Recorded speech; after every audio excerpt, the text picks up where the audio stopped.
ভারতীয় পররাষ্ট্রমন্ত্রী এস জয়শঙ্করের বাংলাদেশ সফরের পর ভারত বাংলাদেশ সম্পর্কে নতুন মেরুকরণের দিগন্তরেখা খুঁজে পেয়েছিলেন অনেকেই। কিন্তু তার 4 দিনের মাথায় বাংলাদেশের অন্যতম সেরা পেসার মোস্তাফিজুর রহমানকে কেকেআর থেকে বাদ দেওয়ার ঘটনায় কূটনীতির গণ্ডি পেরিয়ে পলিটিক্যাল গুগলি এমন ভাবে ক্রিকেটে ঢুকেছে, তাতে খোদ আম্পায়ারও দিশেহারা। ক্রিকেটীয় উত্তেজনার পারদে বাংলাদেশ যখন ভারতে টি-20 বিশ্বকাপ খেলতে যাবে না বলে হুঙ্কার দিল, তখনই খবর হচ্ছে ভারত সরকার ত্রিপুরা সীমান্তে কারফিউ জারি করেছে। মানে সাম্প্রতিক সময় ভারত বাংলাদেশের সম্পর্কে ফিজি ড্রিঙ্কের রেশ কাটতে না কাটতে সীমান্তে কাঁটাতারের বেড়ায় তিতকুটে লেবুর রসের গন্ধ পাওয়া যাচ্ছে। সূত্রগুলো বলছে, বাংলাদেশের সাম্প্রতিক সময়ে আইন শৃঙ্খলা পরিস্থিতির অবনতি আর ভারত বিরোধী প্রচারণা বাড়ায় ভারত সরকার বাংলাদেশের সবগুলো সীমান্তে একে একে কড়াকড়ি আরোপ করতে পারে। যদি সত্যি তাই হয়, তাহলে ভারত থেকে চাল সহ প্রচুর পরিমাণ পণ্য আমদানি বাণিজ্য কি হুমকির মুখে পড়বে? সাম্প্রতিক উত্তেজনার আশঙ্কা দেখা দিয়েছে পাকিস্তানের সঙ্গে ভারতের ক্রিকেটীয় সম্পর্ক যেমন তলানিতে ঠেকেছে, বাংলাদেশের ক্ষেত্রেও পরিস্থিতি সেদিকেই মোড় নিচ্ছে কিনা। সাথে যোগ হয়েছে, সীমান্তে যদি ভারত আরো কড়াকড়ি আরোপ করে, তাহলে সীমান্তের সংঘাত কি আসন্ন? দেশের সাবেক প্রধানমন্ত্রী খালেদা জিয়ার শেষকৃত্যে যোগ দিতে ঢাকা এসেছিলেন ভারতের পররাষ্ট্রমন্ত্রী এস জয়শঙ্কর। বাংলাদেশের অন্তর্বর্তী সরকার আমলে এটা ছিল ভারতের প্রথম কোনো মন্ত্রীর বাংলাদেশ সফর। কারণটা সবারই জানা, শেখ হাসিনা সরকারের পতনের পর শেখ হাসিনা ও সংখ্যালঘু ইস্যু নিয়ে দুই দেশের অভ্যন্তরে ঘোট পাকানোর রাজনীতির কারণে ভারত ও বাংলাদেশের সম্পর্ক শরণার্থিত কালের মধ্যে সবচেয়ে বেশি তলানিতে। কিন্তু জয়শঙ্করের সফরের পর অনেকে ধারণা করেছিলেন খারাপ হওয়ার সম্পর্ক ভালোর দিকে মোড় নিচ্ছে। ভারতে ফিরে গিয়ে জয়শঙ্কর প্রতিবেশীর আচরণ কেমন হওয়া উচিত সেটি নিয়ে কূটনৈতিক বার্তাও দেন। বিশেষ করে আঞ্চলিক নিরাপত্তা ইস্যুতে ভারত যে কোনো ধরনের ছাড় দিবে না, সেটি বেশ কূটনৈতিক কায়দায় বুঝিয়ে দিয়েছেন। জয়শঙ্করের সে বক্তব্য নিয়ে নানা মহলে চলছিল বিশ্লেষণ।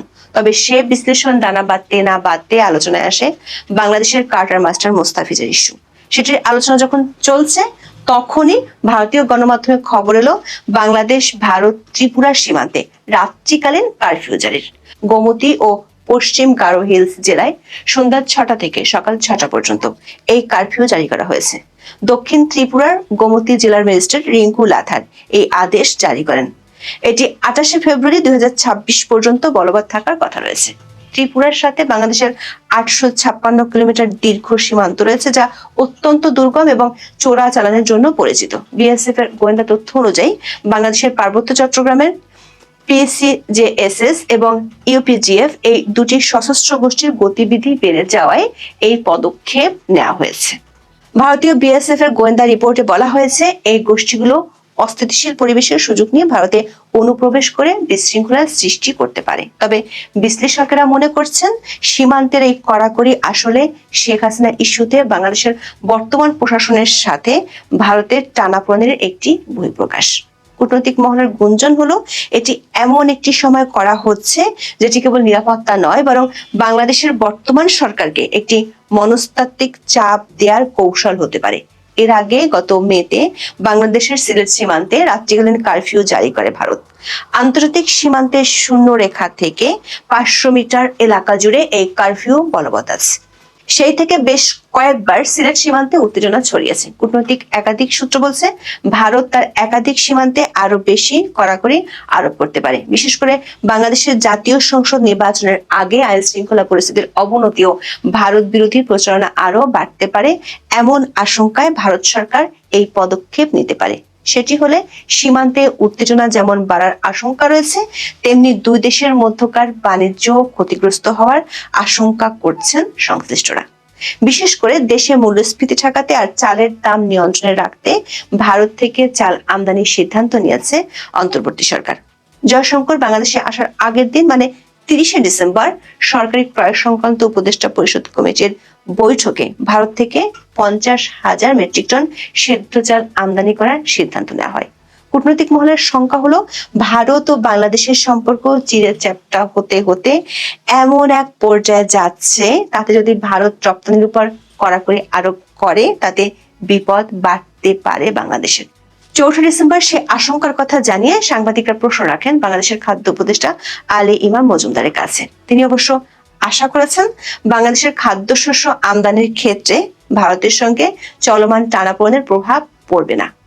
ভারত বাংলাদেশের রপ্তানি নিষিদ্ধ করলে কি হতে পারে প্রশ্নের জবাবে আলী ইমাম মজুমদার বলেন, এগুলো সম্পর্কে তারা সবসময় পজিটিভ চিন্তা করেন। তিনি বলেছেন, রাজনীতি আর ব্যবসা আলাদা। মানে আবেগ যখন ক্রিকেটের মাঠে আসছে পড়ছে, আসিফ নজরুল যখন 26 লাখ ভারতীয় রূপকথার গল্পের মতো হুঙ্কার দিচ্ছেন, অর্থ আর খাদ্য উপদেষ্টারা তখন বাস্তবতার দায় চালের জন্য ভারতের উপরই নির্ভর করছেন।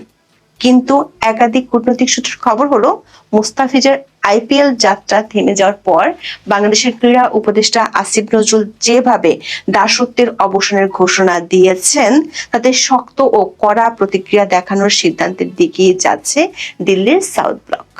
দর্শক, 2026 সালের আইপিএল নিলামে 2 কোটি রুপির বেস্ট প্রাইস থেকে শুরু হওয়া সেই বিডিং যুদ্ধে চেন্নাই সুপার কিংস এবং দিল্লি ক্যাপিটালস এর মতো জায়ান্টদের হারিয়ে কেকেআর যখন ফিসকে নিজেদের ডেরায় টানলো, তখন বাংলার ক্রিকেট প্রেমীদের মনে এক ধরনের নস্টালজিক গর্ব কাজ করছিল। তখন বাংলাদেশের ক্রিকেট ভক্তদের মধ্যে এক ধরনের খুশির জোয়ার বয়ে গিয়েছিল।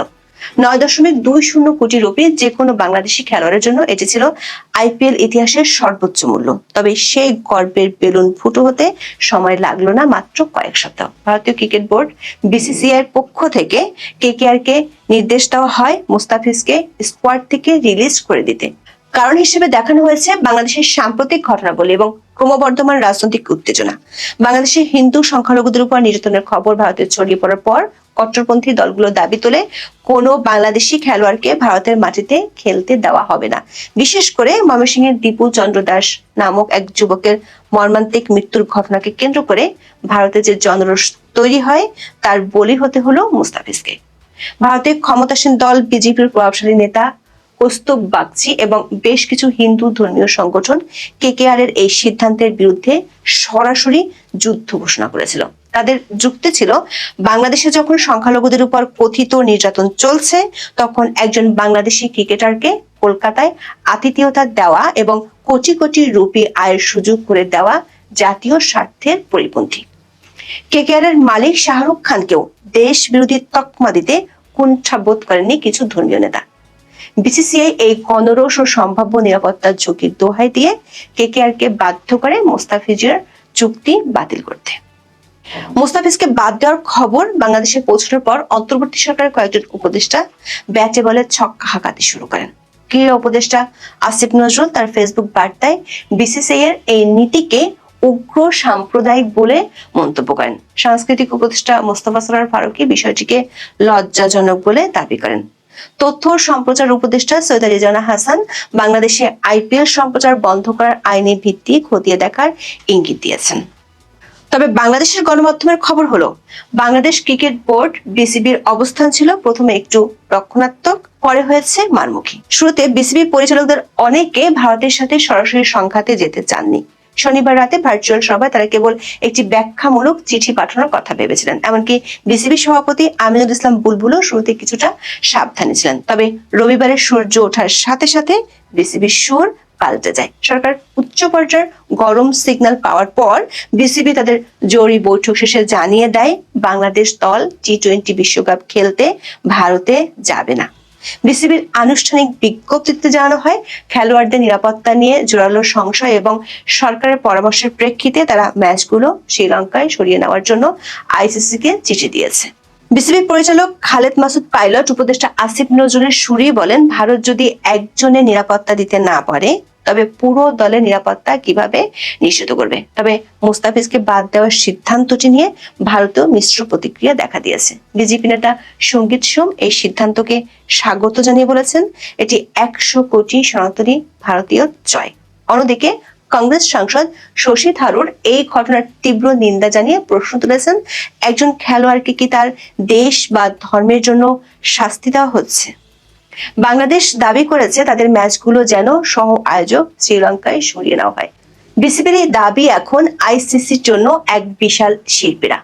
বিসিসিআই ইতিমধ্যে দাবিকে লজিস্টিক্যাল নাইটমেয়ার বা লজিস্টিক দুঃস্বপ্ন হিসেবে মন্তব্য করেছেন। তাদের যুক্তি হলো, টিকিট কাটা শেষ, হোটেল বুকিং হয়ে গেছে, ব্রডকাস্ট ক্রু সাজানো, এখন হুট করে ভেন্যু বদলানো অসম্ভব। তবে খবর পাওয়া যাচ্ছে আইসিসি বিষয়টিকে ইতিবাচক ভাবে দেখছে এবং 1 বা 2 দিনের মধ্যে সিদ্ধান্তে আসতে পারে। যদি আইসিসি দাবি না মানে তবে বাংলাদেশ হয়তো বিশ্বকাপ বয়কট করবে। দর্শক, এই ঘটনার মধ্য দিয়ে ভারত ও বাংলাদেশের মধ্যকার খেলার সঙ্গে ধুলার মতোই মিশে গেল রাজনীতি। শুধু রাজনীতি নয়, বলা ভালো ভূ রাজনীতি। কদিন আগেও শীতের মধ্যে লেপ মুড়ি দিয়ে শুয়ে থাকার চেয়ে অনেক বেশি উপভোগ্য ছিল ভারত বাংলাদেশের উত্তেজনায় ঠাসা একটি ক্রিকেট ম্যাচ দেখা। কিন্তু এখন ইন্ডিয়ান এক্সপ্রেসের আশঙ্কা পাকিস্তানের মতো পরিণতি ভোগ করতে হতে পারে বাংলাদেশকেও। পাকিস্তানের সঙ্গে ভারতের ক্রিকেটীয় সম্পর্ক যেমন তলানিতে ঠেকেছে, বাংলাদেশের ক্ষেত্রেও পরিস্থিতি সেদিকেই মোড় নিচ্ছে বলে আশঙ্কা করা হচ্ছে। 2012-13 মৌসুমের পর থেকে ভারত ও পাকিস্তানের মধ্যে কোনো দ্বিপাক্ষিক সিরিজ হয় না। দুই দল কেবল আইসিসি বা এসিসি ইভেন্টে মুখোমুখি হয়, তাও নিরপেক্ষ ভেন্যুতে। ইতিমধ্যে চলতি বছরের শেষ দিকে ভারতের নির্ধারিত বাংলাদেশ সফরও আপাতত স্থগিত রাখা হয়েছে। এমনকি ভবিষ্যতে দুই দেশকে হয়তো কেবল নিরপেক্ষ ভেন্যুতেই একে অপরের মুখোমুখি হতে দেখা যাবে। বিশ্লেষকদের আশঙ্কা, ভারত বাংলাদেশ ক্রিকেটীয় সম্পর্ক এখন সেই একই শীতল যুদ্ধের দিকে এগোচ্ছে, যেখানে মাঠের খেলার চেয়ে জাতীয়তাবাদ আর বিদ্বেষ বেশি জায়গা করে নিচ্ছে। তবে বাংলাদেশের ক্রিকেট সংশ্লিষ্টরা মনে করেন, রাজনীতি যখন ক্রিকেটকে ক্রাশ করে তখন সবচেয়ে বেশি ক্ষতিগ্রস্ত হয় ছোট বোর্ডগুলো। রাজনীতি আর ক্রিকেটের এই ককটেল বাংলাদেশের জন্য বেশ তেতো হতে পারে। ভারত বর্তমানে বিশ্ব ক্রিকেটের অর্থনৈতিক মেরুদণ্ড। বিসিসিআই একাই আইসিসির লভ্যাংশের 38.5% নিয়ন্ত্রণ করে। অন্যদিকে বাংলাদেশের লভ্যাংশ মাত্র 4.46%। বিসিবির মোট সম্পদের পরিমাণ প্রায় $51 মিলিয়ন, কিন্তু এর একটি বিশাল অংশ আসে ভারতের সাথে দ্বিপাক্ষিক সিরিজ থেকে। ভারত যখন বাংলাদেশের সফরে আসে তখন টিভি সত্য থেকে আয় হয় প্রায় 70 থেকে 100 কোটি টাকা। ইতিমধ্যে 2026 সালে ভারতের বাংলাদেশ সফর অনিশ্চয়তার মুখে পড়েছে। যদি এই সিরিজটি বাতিল হয় তবে বিসিবির কোষাগারে বিশাল এক গর্ত তৈরি হবে, যার সামাল দেওয়া কঠিন হবে। এটি যেন এক ধরনের সফট পাওয়ার যুদ্ধ, যেখানে ব্যাটের চেয়ে পলিটিক্যাল স্টেটমেন্ট বেশি জোরালো। দর্শক, গত 16 মাস ধরে চলতে থাকা ভারত ও বাংলাদেশের সম্পর্কের রাজনৈতিক তিক্ততা এখন ক্রিকেট এবং সীমান্ত পেরিয়ে প্রতিটি স্তরে ছড়িয়ে পড়ছে। এই সম্পর্কের পরিণতি হতে পারে দীর্ঘ কূটনৈতিক শীতলতা, যা দুই দেশের মানুষের জন্যই ক্ষতিকর। ক্রিকেট সম্পর্ক যদি সত্যি পাকিস্তান ভারতের পথে হাঁটে তবে তার পরিণতি হবে দীর্ঘস্থায়ী বিচ্ছেদ। সহজ কথায় বললে, ভারত বাংলাদেশ সম্পর্কটা এখন সেই বিরিয়ানির মতো, যার চাল ভারতীয় আর রাঁধুনি বাংলাদেশি, কিন্তু ঝগড়া লেগেছে মাংসের পিসটা কে বড় নেবে তা নিয়ে। এই ঝগড়ায় বিরিয়ানি যেন পুড়ে না যায়, সেটাই এখন দেখার বিষয়।